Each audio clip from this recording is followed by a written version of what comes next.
目前台南市60岁以上长辈已经占面2成，所以如何推动高龄友善，嘛是市府政策的重要核心。对此，卫生局延续去年推出银发友善餐厅，去292间业者响应以后，今年已经进一步延伸到购物通路，推出银发友善专区。记者会中包括家乐福、全联、基美食品、大安药局以及农协会等通路拢踊跃响应，互长辈所需要的拢买到，食到营养嘛较好补。年长者他的饮食跟年轻人应该是不一样的，在营养成分跟他的一个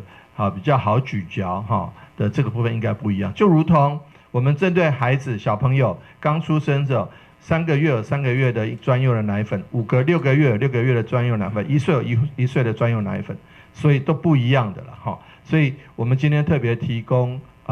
这个一些展示。根据了解，目前台南已经有30间门市率先设立银发优先专区，未来伫遮主要的通路卖扩大推广加试食的体验。在医院这边供餐，那也针对这些老人的需求，那我们跟青美院这边有合作开发一系列的关于银发友善的一个餐食，只要加热就可以。它只要加热就好了。卫生局表示，以后将透过全民健康检查等多元的管道，让长辈当轻松得到健康饮食的资讯，嘛共同见证台南高龄友善城市迈向新的阶段。台南新闻军集采访报道。